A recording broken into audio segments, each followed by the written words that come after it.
Simão, Simão, eis que Satanás vos reclamou para vos peneirar como trigo. Já pensou, irmãos? Jesus chega assim e fala: Felipe, Satanás pediu para peneirar você. Ai, irmão, isso aí na hora já machuca, não precisa nem chegar, só de ouvir isso já acabou o cara. E ele fala: Simão, Simão, eis que Satanás vos reclamou, ou pediu para vos peneirar como trigo. Eu, porém, eu orei por você. Ele impediu, irmão? Sim ou não? Sim ou não? Não. Ele falou o quê? Eu orei por você.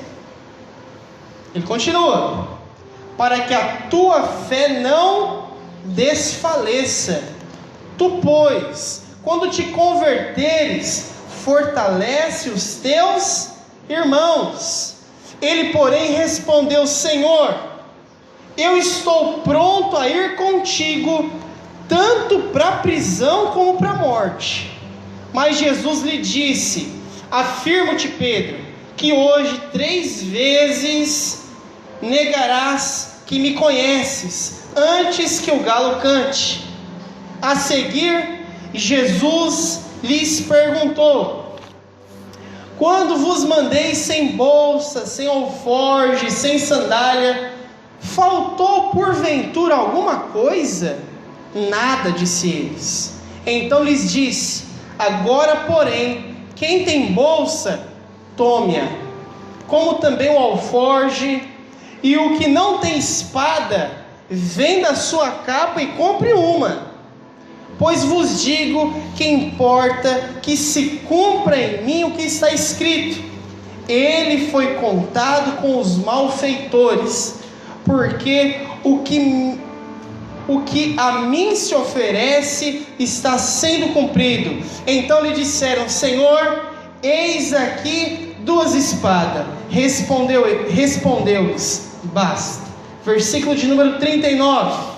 E saindo, foi como de costume para o Monte das Oliveiras, e os discípulos o acompanharam. Chegando ao lugar escolhido, Jesus disse: orai, para que não entreis em... De novo, orai, para que não entreis em... Ele, por sua vez, se afastou cerca de 1 tiro de pedra, e de joelhos ele orava, dizendo: Pai, se queres, passa de mim esse cálice, contudo não se faça a minha vontade, e sim a tua. Então lhe apareceu um anjo do céu que o confortava, e estando em agonia, orava mais intensamente, e aconteceu que o seu suor se tornou como gotas de sangue, caindo sobre a terra.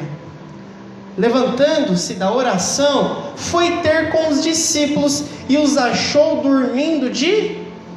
Irmão, pensa só, Jesus falou: eu vou morrer, vou ser crucificado, ore comigo. Vamos lá, Jesus, se precisar eu vou ser preso, eu vou morrer. Jesus fala: não, eu quero que você ore comigo. Sobe lá no monte, Jesus vai à distância de 1 tiro de pedra, começa a orar, ora, está lá suando gotas de sangue. Quando Jesus volta, o que eles estão fazendo? Já dormiram tudo. Esse continua, verso de número 46. E lhes disse: por que estáis dormindo?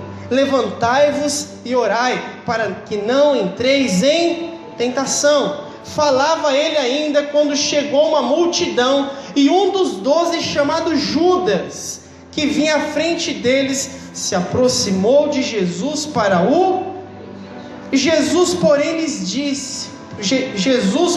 lhe disse: Judas, com um beijo traís o Filho do Homem?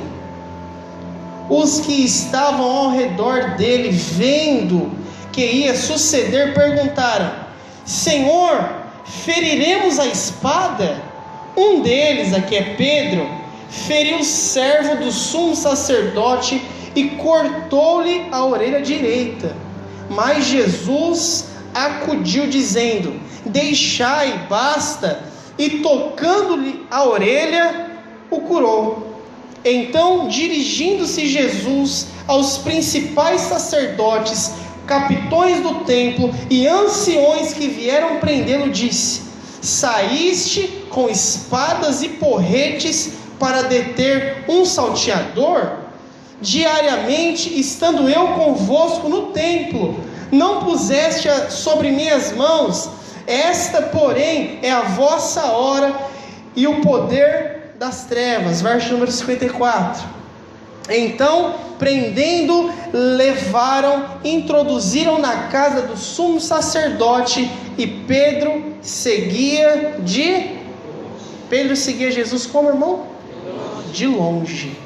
E quando acenderam fogo no meio do pátio e juntos se assentaram, Pedro tomou o lugar entre eles. Até aqui, pode sentar no seu lugar aí. Deixa a sua Bíblia aberta nesse texto. Nós vamos orar mais uma vez, amém? Feche seus olhos, põe a mão no seu coração, vamos orar ao Senhor. Pai, a nossa oração é para que o Senhor fale conosco, que a Tua palavra, a Tua poderosa palavra, nos enche, nos edifique, nos transforme, nos desperte, abra os nossos olhos espirituais, os nossos olhos da fé, possamos ver, Senhor, as lutas, que possamos ver a Tua mão, a Tua poderosa mão ao nosso lado. Senhor Jesus, fale conosco, que os nossos ouvidos estejam abertos, que a Tua palavra ela venha ao nosso coração com uma flecha inflamada, ó Pai. Fale conosco, nós te pedimos em nome de Jesus, amém e amém. Glória a Deus. Quero falar aos irmãos hoje sobre alguns caminhos da queda de Pedro. Pedro, indiscutivelmente, foi um dos principais dos apóstolos. Pedro viu os milagres, andou ao lado de Jesus, fez milagres. E é indiscutível que Pedro foi um grande homem de Deus, amém? Sim ou não? Pedro foi um grande homem de Deus, porém Pedro ainda era o quê? Um homem. Pedro não deixou de ser um homem. Ele era um grande homem de Deus, mas ele ainda era ele, por andar com Jesus, não se tornou um anjo ou um arcanjo. Ele continuou sendo um grande homem de Deus. Mas algumas coisas na vida desse homem de Deus, antes da morte de Jesus, foi levando ele até a queda.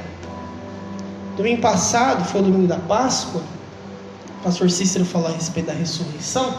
Depois da ressurreição, a vida desses discípulos são outras. Mas antes da ressurreição de Jesus, a gente vê muita coisa na vida desses grandes homens de Deus que nós podemos aprender para que nós não venhamos cair nos mesmos erros. Qual foi o primeiro grande erro de Pedro, irmão? Leia comigo novamente o versículo 33, 22, 33.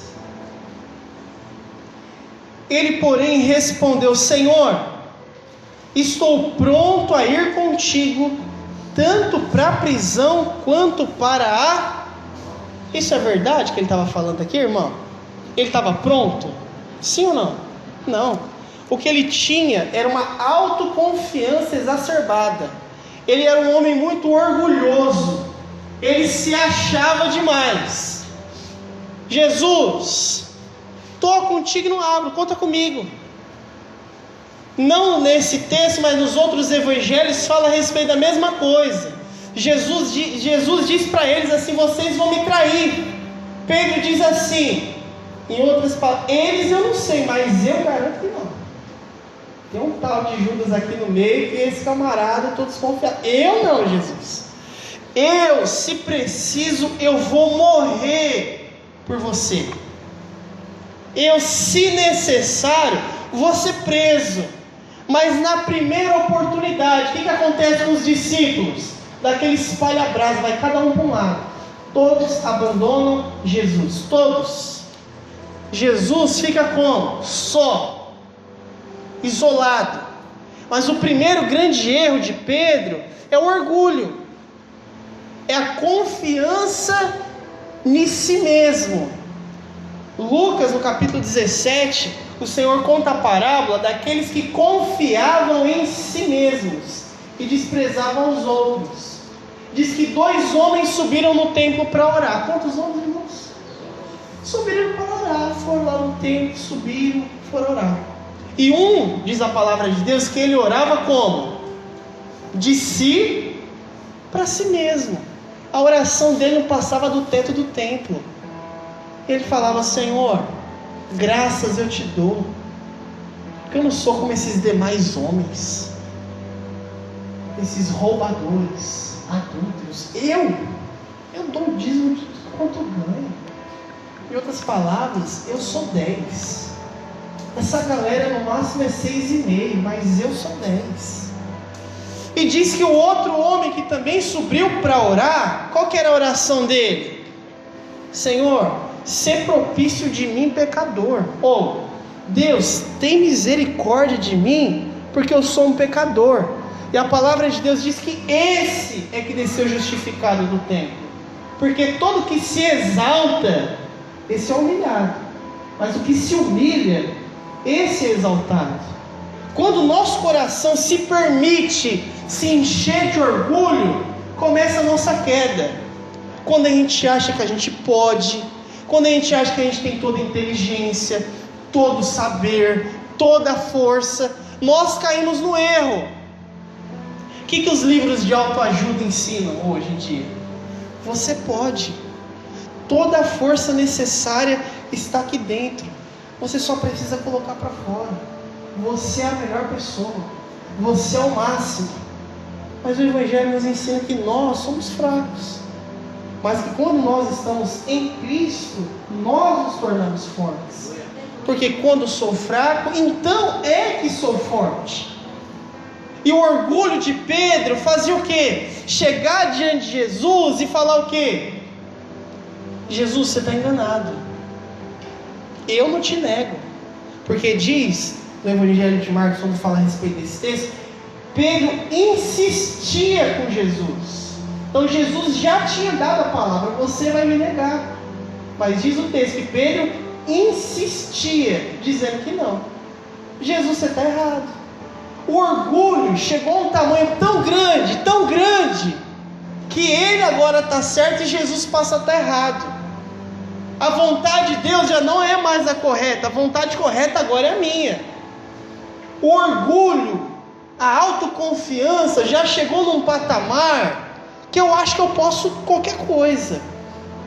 Você pode qualquer coisa em Cristo Jesus e segundo a vontade de Deus. Fora isso, irmão, a gente tem que fazer o quê? Nos colocar no nosso lugar. A palavra de Deus diz assim: não seja sábio aos seus próprios olhos. E tem aquelas pessoas que aprendeu o beabá da Bíblia, já acha que sabe tudo. Tinha um irmão aqui na igreja, e ele falou: pastor, eu estava lá na escola. Falei: que bênção, eu estava falando da Bíblia. Eu falei: que bênção, irmão. E ele falava assim, aí o pessoal vinha perguntar para mim onde estavam os versículos. Eu falei: poxa, você é mó burro, você não sabe onde estão os versículos. Eu falei: você falou isso? Ah, entendi. Sabe onde que o nível do orgulho já chegou? Aprendeu 5 versículos, acho que já conhece tudo. E é isso que nos leva aonde? A queda. O orgulho é aquilo que corrompe o nosso coração e faz a gente perder agora a dependência de Deus e achar que é nós que temos todo o poder. Que o nosso Deus, o Todo-Poderoso, Ele agora não é mais o Todo-Poderoso. O Todo-Poderoso passa a ser eu, e o Deus Todo-Poderoso é só um coadjuvante na história. Se precisar, eu chamo Ele. Se precisar.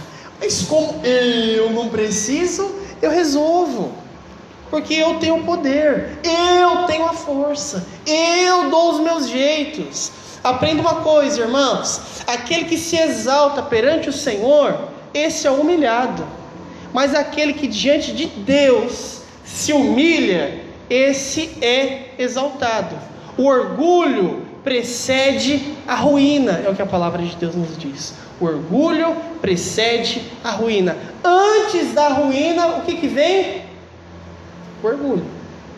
Antes da ruína chegar, o orgulho vem primeiro. Por isso, o nosso coração precisa ser guardado. Eu preciso olhar para as coisas, para as pessoas, para as situações com o quê? Com humildade. O apóstolo Paulo falava: nada sei. Eu tenho que aprender que nada sei.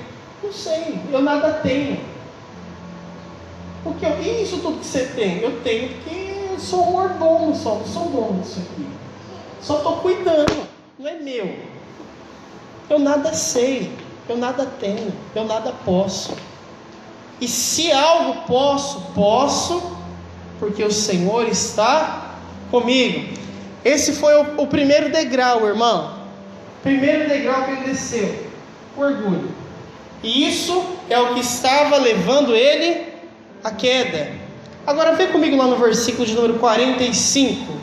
Leia comigo. Diz assim: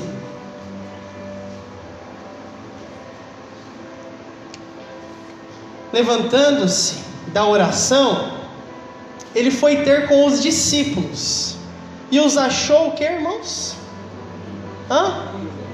Dormindo.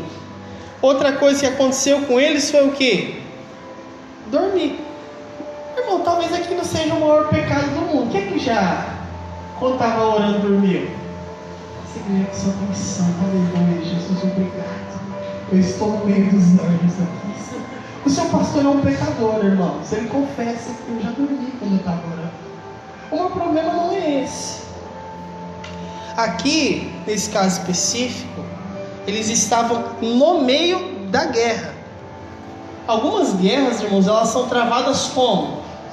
Em oração. Não que isso deva ser recorrente de você. Porque se toda vez que eu oro, durmo, tem algum problema. Amém? Eu estou lá falando com Deus e dormir toda vez, alguma coisa está errada. Mas aqui, enquanto eles oravam ao Senhor, o que eles fizeram? Dormiram. E o que ele tinha acabado de falar? Senhor, conta comigo. Se precisar prenderem o Senhor, vão colocar-o na cadeia também. Jesus, se te matarem, vou me matar primeiro, mas você não vai não. Fica a loucura que chega na cabeça do homem. Mas quando Jesus chama para orar, ele não está pronto. Uma outra coisa que nos precede a queda é a falta contínua da oração. Escuta o apelo que eu estou fazendo aqui para você hoje, irmão. Olha aqui. Oração não é algo que é necessário somente. Sem isso você não sobrevive. É mais que necessário. A oração é super necessária. E a gente precisa disso continuamente. Porque uma vida continuamente sem oração, ela vai ser levada para onde? Para a ruína. O Senhor quer que nós, nas nossas guerras, travemos ela através de oração.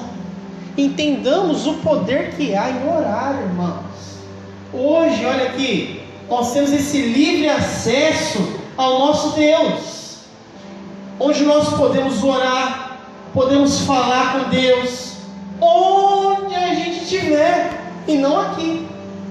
Mas você percebe, irmãos, a nossa religiosidade, a gente pensa que isso aqui é uma casa de oração. Casa de oração é onde você estiver orando, irmão.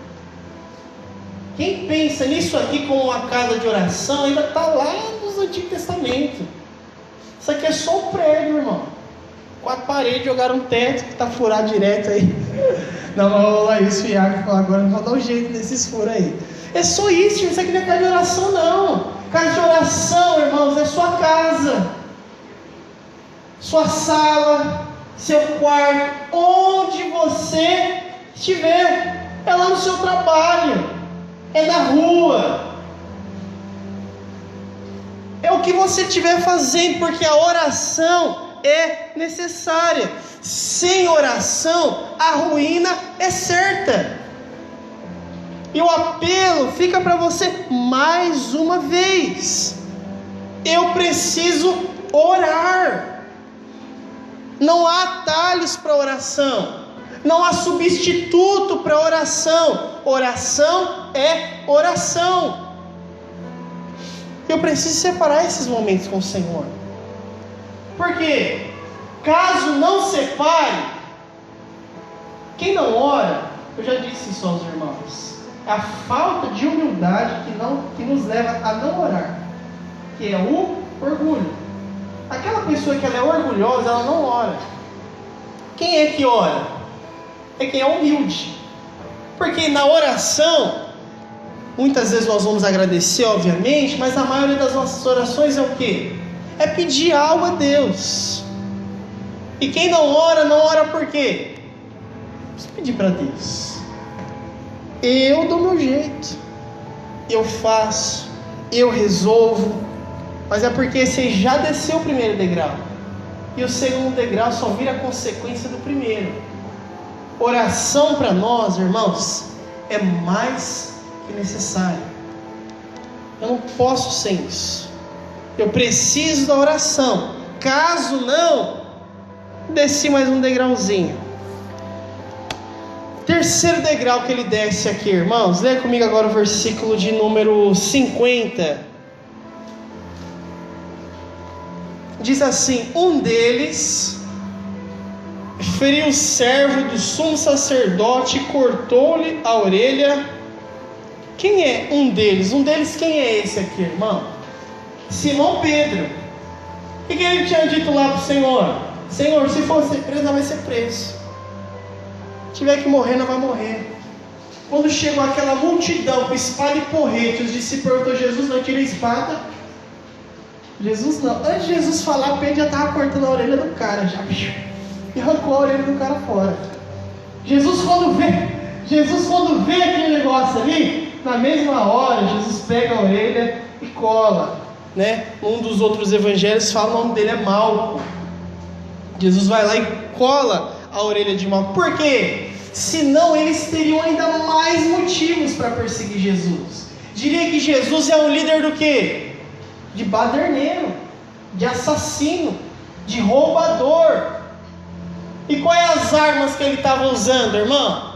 É essa arma que Jesus queria que ele usasse? A arma que ele deveria ter usado era lá atrás, era a arma da oração. Às vezes a arma que nós estamos usando é a arma errada. Você está querendo resolver os conflitos da sua casa como? Então, quando ele dá o primeiro grito, eu já dou o segundo. E o meu grito é mais alto. E ele tem que dar um grito maior. Daqui a pouco o vizinho não precisa nem abrir a janela. Ele já sabe toda a história, toda a discussão, tudo que aconteceu. Por quê? Porque as armas que estão sendo usadas são as armas erradas. Às vezes você quer resolver conflito com seus filhos, mas é na base da luta, na base da surra, e às vezes só isso não vai resolver. A arma que o Senhor nos deu não são armas carnais, mas são armas poderosas em Deus. A palavra de Deus diz em 2 Coríntios, capítulo de número 10, 3 e 4. A guerra, a milícia na qual nós lutaremos,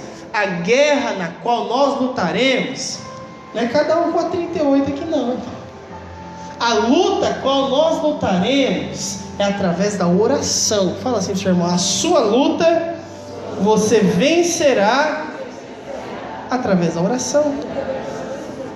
Ele falou amém? Amém. Atrasado não vale não, irmão.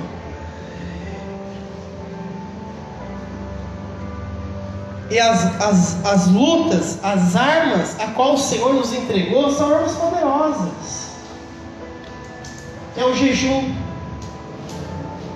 é o louvor, é a adoração, a oração.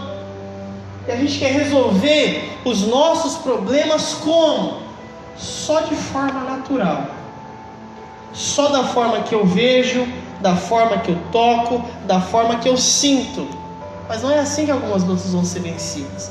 Algumas lutas só serão vencidas pelo poder de Deus. Algumas lutas só serão vencidas com armas espirituais, não armas naturais. Por isso, olha aqui. Se você está lá na guerra, irmão, você está lá na milícia, lá na tua casa, não está funcionando. Veja o que você está usando. Qual é o armamento que você está utilizando nessa milícia, nessa guerra? Porque o Senhor te entregou armas poderosas em Deus para destruir sofismas, as correntes, os grilhões. Nós temos, irmãos, quando nós começamos a utilizar só ferramentas naturais, só armas carnais para resolver todas as nossas situações, a gente desce mais um degrau porque a gente perde a dependência de Deus. A oração é: eu mostro que eu dependo de Ti. A minha oração é para que eu mostre que é o Senhor que pode, que é o Senhor que faz, que é o Senhor aquele que tem o poder e não eu. Mas eu quero fazer o quê? Entre aspas, tirar a espada e achar que qualquer coisa vai se resolver com a espada. Que qualquer coisa se resolve só com meios naturais. Muda a estratégia, começa a orar por esse problema. Mas está difícil. Começa a jejuar por essa situação, irmão. Creia e veja o milagre de Deus. A sua situação não vai ser queda de braço. Porque a queda de braço é só mostrar, na minha carne eu posso, na minha força eu posso. Você não percebe o quanto você é fraco. Um outro degrau, verso número 54. Leia comigo, verso número 54. Diz assim: então, prendendo-o, o levaram e o introduziram na casa do sumo sacerdote. E Pedro seguia de longe. Quantos aqui já assistiram aquele filme Paixão de Cristo? Já assistiram? Aquela parte lá, Jesus está sendo levado para a casa do sumo sacerdote. Jesus olha, e quem ele vê lá longe? Pedro. E quando ele olha para Pedro, Pedro lembra do quê? Daquilo que Jesus tinha falado para ele: hoje ainda você vai me negar 3 vezes. Eu não, Jesus, eu vou morrer. E ele só foi lembrar disso quando Jesus o viu. Aqui, irmãos, o grande problema de Pedro era qual? Pedro seguia Jesus de longe. Ele era um seguidor de Jesus, mas um seguidor distante. Por que ele estava seguindo Jesus só de longe, irmãos? Porque ele tinha medo. Foi covarde. Ele não quis enfrentar a morte. Ele não quis enfrentar o descaso, o castigo. Ele não quis. Então ele foge e começa a seguir Jesus agora de longe. Olha aqui para mim. A minha pergunta para você é: hoje você segue Jesus de onde? Segue Jesus? Não, sigo Jesus, nós é amigo, colega, vai, conhecido. Sigo Jesus. Mas como? Sem compromisso. Eu sigo Jesus como? Se der. Se der, Deus. Se não der, também não deu, não tem problema. Não, eu vou. Mas se também não for, também você siga Jesus de longe, sem um compromisso sério, sem um compromisso firmado. Aqui, Pedro não tinha aquele compromisso até o fim. Qual era o compromisso de Pedro? Eu estou contigo aqui. Sou preso, morro, chegou soldado, vai na paz aí, viu, Jesus? Não. Seu compromisso com Jesus é até onde? É até a primeira tribulação? É até a primeira dificuldade? Aí depois passa a seguir Jesus de onde? De longe. Eu não quero mais compromisso, não. Não quero mais compromisso com a igreja. Não quero mais compromisso com célula. Não quero mais compromisso com os irmãos. Aí passa a seguir Jesus como? Distante. Jesus não é mais aquele que eu quero andar lado a lado. Naquele o qual agora eu estou compromissado. No qual aquele agora eu faço a sua vontade juntamente com ele. Mas Pedro agora está como? Ele vê Jesus? Vê. Ele segue Jesus? Segue. Mas ele segue Jesus como? Lá, Jesus está lá. Eu estou aqui. Eu estou seguindo. Eu estou próximo de Jesus. Isso é necessário fazer um autoexame no nosso coração. Meu coração está seguindo Jesus mesmo? Onde é que está o meu coração? Meu coração está próximo do Senhor? Meu coração realmente segue Jesus? Mas segue Jesus de pertinho? Em todo momento, em qualquer situação? Ou quando chega a situação do problema eu vou embora? Olha aqui, irmão. Uma palavra que Deus tinha colocado no meu coração esses dias é perseverança. Perseverança. Nós que servimos ao Senhor, que seguimos ao Senhor, nós precisamos do quê? Perseverança. Porque nós seguimos Jesus hoje.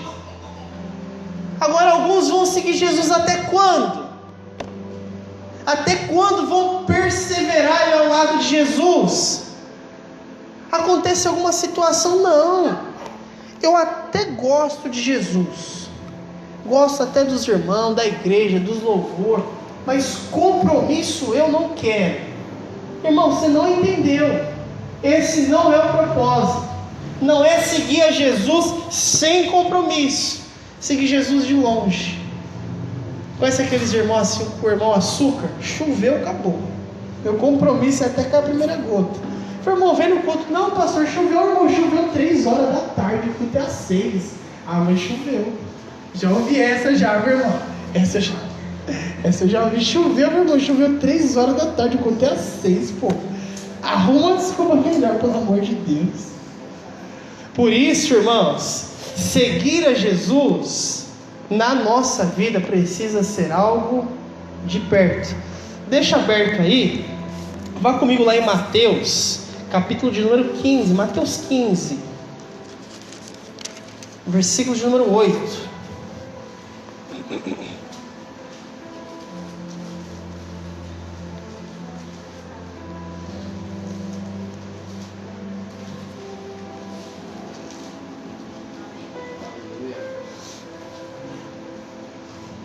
Mateus 15, 8. Aqui ele está falando a respeito dos hipócritas, né? No versículo anterior, são os fariseus. Ele diz assim: esse povo me honra com os lábios, mas o seu coração está longe de mim. Esse povo me honra com o lábio. Ele canta umas músicas bonitas, mas o coração dele está onde? Está longe de mim. É aquele camarada que está lá no culto, está cantando assim: entra na minha casa, que horas vai acabar o culto? Eu estou com a fome, e será que vai ter meu cuscuz? Ele não está aqui, irmão. Ele não está aqui. Ele está em qualquer lugar, mas ele não está na igreja. O lábio dele está honrando o Senhor. Agora, onde é que está o coração dele? Essa é a nossa questão. Onde é que está o nosso coração? Pedro seguia, está muito longe. E às vezes nós aqui louvamos ao Senhor com o nosso lábio. Bom, o nosso coração já foi para muito longe de Deus. E o que a gente tem que falar? Senhor, atrai meu coração de volta. Atrai meu coração para próximo do Senhor. Atrai a minha vida para próximo do Senhor. Eu não quero meu coração distante, não quero meu coração frio, não quero meu coração gelado, eu quero meu coração aquecido com a sua presença. Como falaram aqueles dois no caminho de Emaús: Por um acaso seu coração não ardia quando ele falava a respeito das Escrituras? É um coração próximo, é estar perto, é ouvir a voz dele. E por último, lá no versículo de número 55, um outro degrau de queda de Pedro, versículo 5,5 diz assim: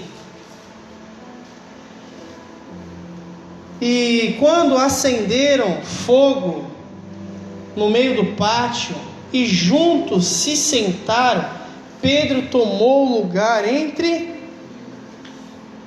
Uma outra coisa que Pedro começou a fazer agora é se juntar com as más companhias. Olha aqui, o que aquele povo estava fazendo lá no pátio, irmãos? Foca aqui. O que aquele povo fazia lá no pátio? Jesus estava lá dentro, sendo julgado, esbofeteado, cuspido na cara, como diz a palavra de Deus. O que o povo estava fazendo lá fora? Só esperando a hora de matar ele. Qual será a conversa do povo lá fora? Poxa, pegar aquele Jesus, hoje não mata aquele cara, hoje não mata aquele Jesus. E Pedro devia estar assim, né? Pedro estava lá, sentado na companhia daquele povo. Até que chega alguém e fala assim: você estava com ele? Eu conheço esse Jesus não. Depois ele começa a falar: eu juro que eu nem sei quem é esse cara. E depois ele começa a praguejar: se eu conhecesse Jesus, que cai um raio na minha cabeça. Em outras palavras, praguejar isso, que eu morro agora. Juro pela minha mãe mortinha que eu não sei quem é esse Jesus. E onde ele estava? Lá na roda das más companhias. Quando nós, irmãos, começamos a descer os degraus, a gente vai chegar lá naquele meio onde as más companhias estão. E leia-se, irmão, quando eu falo más companhias, estou querendo dizer que você não pode mais falar com quem não é crente, ou ter algum amigo que não é cristão. Não é isso. E pelo contrário, você vai ser a porta onde essas pessoas vão ser alcançadas pela graça de Deus. Agora, eu estou numa roda de gente que só está escarnecendo do Evangelho, só falando porcaria, e eu estou lá no meio como? Puxa, isso mesmo. Então, tá certo? O que acontece, irmãos, é que as más companhias, elas começam a nos levar para negação e blasfêmia. É onde você já degringolou, desceu a ladeira até lá embaixo. Por isso, nós como luz não tem como ter comunhão com as trevas. A palavra de Deus nos ensina isso. Luz não tem comunhão com trevas. Poxa, meu melhor amigo, nós só vai dar uma passeada ali no Zé do Mé, pastor. É só hoje. Vai ter um show aí na gruta aí. Pô, que besteira, pastor. Não tem nada a ver. Eu sou crente. O cara é amigo meu, pô. Eu vou lá e depois ele vem na igreja. Já ouviu essa, já? Se não ouviu, você pode ouvir. Você vai virar céu um dia. Por isso, irmãos, nós, como cristãos, devemos o quê? Nos posicionar. Pedro não só passou a seguir Jesus de longe, como passou a se assentar no meio daqueles que queriam a cabeça de Jesus. E lá ele fica, até que é descoberto. E quando esse cara é crente, não, eu não. Nunca nem vi esse Jesus, nem sei quem é. Por isso, irmãos, vidas como de homens de Deus, como Pedro, nos ensinam que homens de Deus podem falhar. Agora, mais à frente, o Senhor morre, ressuscita e chama Pedro pelo nome de novo. Fala: vem Pedro, eu quero você.